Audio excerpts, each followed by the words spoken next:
Hello বন্ধুরা, আশা করি সকলে ভালো আছেন। হাতে মাত্র 20 মিনিট টাইম থাকলে আপনারা এই রেসিপিটা বানিয়ে ফেলতে পারবেন। রবিবারের স্পেশাল মেনু কিংবা রাতের ডিনারে কিংবা অতিথি আসছে, তাহলে কিন্তু এই ওয়ান পট মিলটা আপনারা বানিয়ে ফেলতে পারেন। চলুন তাহলে বানিয়ে ফেলি। আমি এখানে 3 বাটি পরিমাণ বাসমতি চাল নিয়েছি।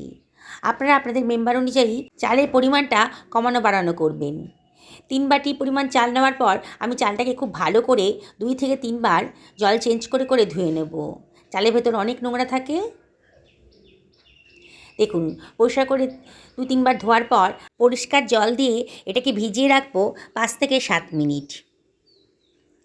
আমি এখানে প্রায় 300 গ্রাম মতন বোনলেস চিকেন নিয়ে নিয়েছি। এবার চিকেনটাকে আমি টুকরো টুকরো করে কেটে নিচ্ছি। খুব বেশি বড়ও করব না, আর খুব বেশি ছোটও হবে না।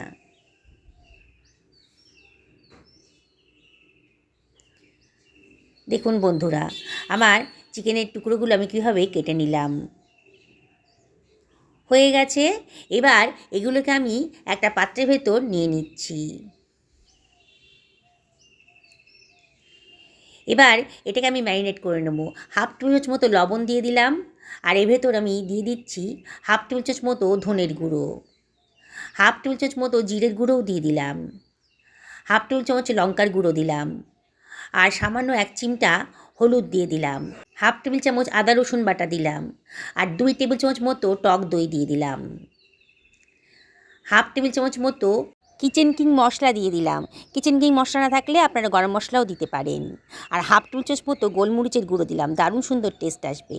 কিছু পরিমাণ কসুরি মেথি হাতে ডলে দিয়ে দিলাম, দারুণ সুন্দর খেতে লাগবে। এবার সব কিছু আমি খুব ভালো করে মিশিয়ে নিচ্ছি মাংসটার মধ্যে। দেখুন বন্ধুরা, খুব ভালো করে মেশানো হয়ে গেছে। এবার ঢাকা দিয়ে মিনিট 10 রেখে দেবো। আমি 4খানা মাঝারি সাইজের আলু নিয়ে নিয়েছি। আলুগুলোকে আগে থেকে ধুয়ে পরিষ্কার করে নিয়েছি।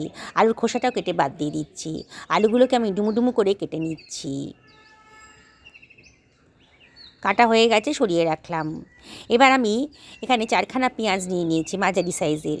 পেঁয়াজের খোসাটা কেটে নিয়ে পেঁয়াজের ওপরে মাথার দিকে শক্ত অংশটাও কেটে বাদ দিয়ে দেবো। এবার পেঁয়াজটাকে আমি লম্বা লম্বা পাতলা পাতলা করে কেটে নিচ্ছি।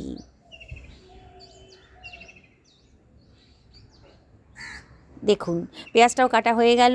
এবার আমি সরিয়ে রাখছি। একটা পাত্রের ভেতরে 3খানা ডিম ফাটিয়ে নিয়েছি। 1/4 টেবিল চামচ মতো লবণ দিয়ে দিলাম, আর দিয়ে দিচ্ছি হাফ টেবিল চামচ মতো গোলমরিচের গুঁড়ো। ডিমটাকে খুব ভালো করে গোলমরিচ আর লবণের সাথে ফেটিয়ে নিচ্ছি। দেখুন, খুব সুন্দর করে ডিমটা ফেটানো হয়ে গেছে, সরিয়ে রাখলাম। আমি একটা পাত্রের ভেতর গরম জল বসিয়ে দিয়েছি। 2 টেবিল চামচ লবণও দিয়ে দিলাম, আর এর ভেতরে দিয়ে দিচ্ছি কতগুলো তেজপাতা, সুন্দর একটা গন্ধ বেরোবে। দারচিনির টুকরোও দিয়ে দিলাম, আর দিয়ে দিচ্ছি 1 টেবিল চামচ পরিমাণ সাদা তেল। দিয়ে সব কিছু খুব ভালো করে মিশিয়ে নেব। জলটা যখন বেশ ফুটতে শুরু করেছে, তখন আমি এর ভেতর দিয়ে দিচ্ছি জল ঝরিয়ে রাখা বাসমতি চালটা। পুরো চালটাই আমি দিয়ে দেব। এবার গ্যাসের ফ্লেমটা মিডিয়াম টু হাইতে রেখে রান্না হতে দেব। একটা ফ্রাই প্যান বসিয়ে দিয়েছি, আর ফ্রাই প্যানটা গরম হয়ে গেলে 1 টেবিল চামচ মতো সাদা তেল দিয়ে দিলাম। এবার এর ভেতরে আমি দিয়ে দিচ্ছি ফেটানো ডিম।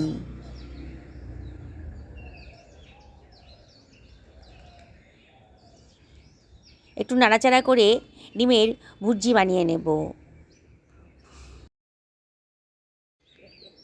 দেখুন, সুন্দর করে ভাজা হয়ে গেছে ডিমটা। এবার আমি তুলে রাখছি অন্য একটা পাত্রের ভেতরে। ওই ফ্রাই প্যানের ভেতরে আমি দিয়ে দিলাম 1 টেবিল চামচ মতো সাদা তেল। এবার আলুটাকে আমি ভেতর দিয়ে দিচ্ছি। আলুটা আমি মিনিটখানেক গরম জলে ভাপিয়ে রেখেছিলাম, তাহলে স্টার্চের পরিমাণটা একটু কম হবে। আর এর ভেতরে আমি দিয়ে দিচ্ছি 1/4 টেবিল চামচ মতো হলুদের গুঁড়ো। লবণ দিলাম না, লবণ দিয়েই ভাপিয়ে রেখেছিলাম। আলুটাকে একটু নাড়াচাড়া করে ভাজা ভাজা মতো করে নিলাম মিনিট খানেক। তারপরে এটাকে আমি তুলে অন্য একটা পাত্রের ভেতর রেখে দিচ্ছি।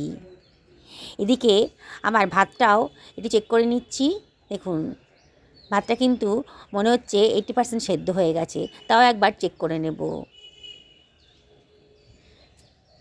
হয়ে গেছে ভাতটা 80% সেদ্ধ। এবার একটা স্ট্রেনারের সাহায্যে আমি জল ঝরিয়ে অন্য একটা পাত্রের ভেতর রেখে দিচ্ছি। ফ্রাই প্যানটা বেশ গরমই আছে। এর ভেতরে আমি দিয়ে দিচ্ছি 2 টেবিল চামচ মতো সাদা তেল। তেলটা বেশ গরম হয়ে গেছে যখন, তখন দিয়ে দিচ্ছি কুচনো পেঁয়াজটা। এর ভেতর দিয়ে দেবো 1/4 টেবিল চামচ মতো কাশ্মীরি লঙ্কার গুঁড়ো কালারের জন্যে। দিয়ে হাই ফ্লেমে এটাকে একটু ভাজা ভাজা মতো করে নেব।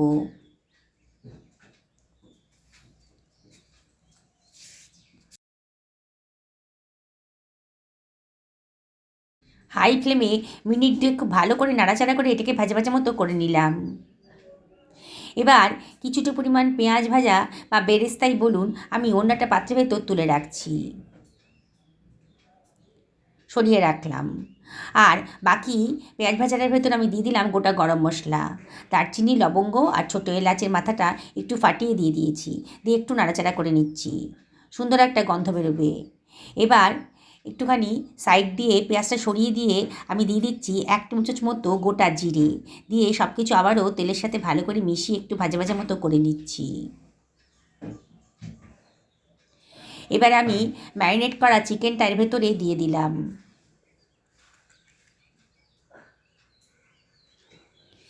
দিয়ে সব কিছু আমি ভালো করে মিশিয়ে নেব। গ্যাসের ফ্লেমটা মিডিয়াম টু হাইতে রেখেছি আর একটু নাড়াচাড়া করে নিচ্ছি। মিনিট খানেক বাদে আমি এর ভেতর দিয়ে দিচ্ছি 1 টেবিল চামচ পরিমাণ আদা রসুন বাটা আর 1/4 টেবিল চামচ মতো হলুদের গুঁড়ো দিয়ে দিলাম। 1/2 টেবিল চামচ মতো ধনের গুঁড়ো দিলাম। 1/2 টেবিল চামচ মতো জিরের গুঁড়ো দিলাম। 1/2 টেবিল চামচ মতো লঙ্কার গুঁড়ো দিলাম। এবারে আমি এর ভেতরে দিয়ে দিচ্ছি 1/2 টেবিল চামচ মতো লবণ। দিয়ে সব কিছু আবারও খুব ভালো করে মিশিয়ে নিচ্ছি। অনবরত নাড়তে হবে, নাহলে কিন্তু পোড়া লেগে যেতে পারে।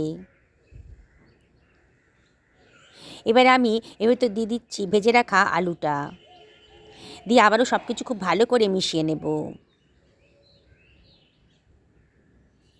মাঝে মাঝে কিন্তু একটু নাড়াচাড়া করে দিতে হবে। বন্ধুরা, রেসিপিটা বানানো কিন্তু একেবারেই সোজা, আর এই স্বাদ কিন্তু একেবারে দুর্দান্ত। মাংসের বাটি ধোয়া জলটাও এর ভেতরে দিয়ে দিলাম। 2 থেকে 3 টেবিল চামচ মতন হবে, খুব সামান্য জলই দিলাম। দিয়ে আবারও সব কিছু খুব ভালো করে মিশিয়ে নিচ্ছি। নিয়ে এটাকে আমি ঢাকা দিয়ে রান্না করে নেব। আমার ঢাকনাটার মধ্যে একটা ফুটো ছিল, সেটাকে আমি কাগজ দিয়ে বন্ধ করে দিলাম, যাতে পুরো ভেপারটা এর ভেতর থাকে। মিনিট 5 এটাকে রান্না করে নিয়েছি। 5 মিনিট বাদে একটু নাড়াচাড়া করে নিচ্ছি। এবার চেক করে দেখব যে আলুটা সেদ্ধ হয়েছে কি না। দেখুন, আলুটা পুরোপুরি সেদ্ধ হয়নি, কিন্তু বেশ নরম হয়ে গেছে। আর মাংসটাও কিন্তু বেশ নরম হয়ে গেছে। এবারে আমি এর ভেতর দিয়ে দিচ্ছি 2খানা টমেটো লম্বা লম্বা করে কেটে রেখেছিলাম, সেটা দিয়ে দিলাম। দিয়ে আবারও সব কিছু খুব ভালো করে মিশিয়ে নিচ্ছি। এবারে জল ঝরিয়ে রাখা ভাতটা আমি এর ভেতরে দিয়ে দিচ্ছি। পুরো ভাতটা একবারে দেবো না, অল্প অল্প ভাত দেবো। দিয়ে সব কিছু আবারও ভালো করে মিশিয়ে নেব। খুব হালকা হাতে করতে হবে, নাহলে ভাতের দানাগুলো ভেঙে যেতে পারে, তাহলে দেখতে অতটা ভালো লাগবে না। আবারও কিছুটা পরিমাণ ভাত দিয়ে দেব। এইভাবে রান্না করবেন, দেখবেন অসাধারণ টেস্টে ঝরঝরে রেসিপিটা আপনার তৈরি হয়ে যাবে। আবারও কিছুটা পরিমাণ ভাত দিয়ে আবারও হালকা হাতে একটু নাড়াচাড়া করে নিচ্ছি। এবারে যে বেরেস্তাটা ভেজে রেখেছিলাম কিছুটা পরিমাণ ওপর থেকে ছড়িয়ে দিলাম। আর দিয়ে দিচ্ছি ডিমের যে ভুজিয়া করে রেখেছিলাম তারও কিছুটা অংশ দিয়ে দিলাম। কিছুটা ধনেপাতা কুচিও দিয়ে দিলাম। দিয়ে আবারও হালকা হাতে একটু নাড়াচাড়া করে দিচ্ছি।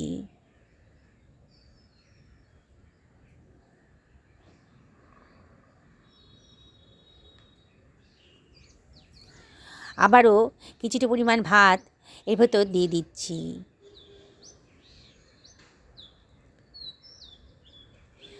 আবারও এর ভেতর দিয়ে দিচ্ছি বাকি যে বেরেস্তাটা ছিল সেটা পুরোটাই দিয়ে দিলাম।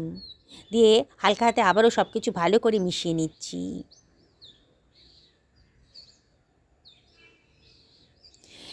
একটুখানি চিনি দিয়ে দিলাম, এই 1/2 টেবিল চামচ মতো, টেস্ট আসবে। আর সামান্য একটুখানি লবণ 1/4 টেবিল চামচ মতো দিয়ে দিলাম। আর ওপর থেকে দিয়ে দিচ্ছি খানিকটা ধনেপাতা কুচি। আর কতগুলো কাঁচা লঙ্কা চিড়ে রেখেছিলাম দিয়ে দিলাম।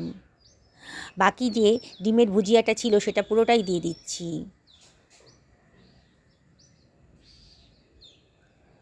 হাফ টেবিল মতো গরম মশলার গুঁড়োও দিয়ে দিলাম, দারুণ সুন্দর টেস্ট আসবে। 2 টেবিল মতো গাওয়া ঘি দিয়ে দিলাম। স্পেশাল মেনু বলে কথা, একটু ঘি মশলা তো পড়বেই। হাফ টেবিল মতো কসুরি মেথি হাতে ডলে দিয়ে দিলাম। এবার ঢাকা দিয়ে একেবারে লো ফ্লেমে মিনিট 10 রান্না করে নেব। 10 মিনিট বাদে দেখুন বন্ধুরা, আমার কিন্তু রেসিপিটা রেডি হয়ে গেছে। আমি গ্যাসের ফ্লেমটা অফ করে দিয়েছি, একটু হালকা হাতে নাড়াচাড়া করে দিচ্ছি। এখনও যথেষ্ট গরম আছে। বন্ধুরা, রেসিপিটি যদি ভালো লাগে তাহলে আমার চ্যানেলটা সাবস্ক্রাইব করবেন, পাশে থাকা বেল আইকনটা অবশ্যই ক্লিক করে দেবেন, তাহলে আমার রান্নার নোটিফিকেশানটা আপনারা চটজলদি পেয়ে যাবেন। আমি একটা সার্ভিং প্লেট এটাকে সার্ভ করে দিচ্ছি। দেখুন কতটা ঝরঝরে হয়েছে। এইভাবে বানাবেন, তাহলে একেবারে ঝরঝরে পোলাই বলুন বা ইনস্ট্যান্ট বিরিয়ানি বলুন তৈরি হয়ে যাবে, কোনো ঝামেলাই নেই। দেখুন কতটা সুন্দর দেখতে লাগছে, কতটা লোভনীয় হয়েছে।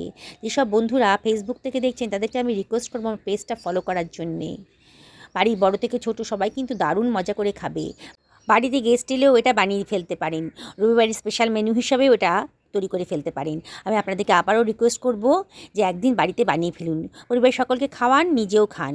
সুস্থ থাকুন, ভালো থাকুন, এই কামনা করে ভিডিওটা শেষ করলাম। নমস্কার নেবেন।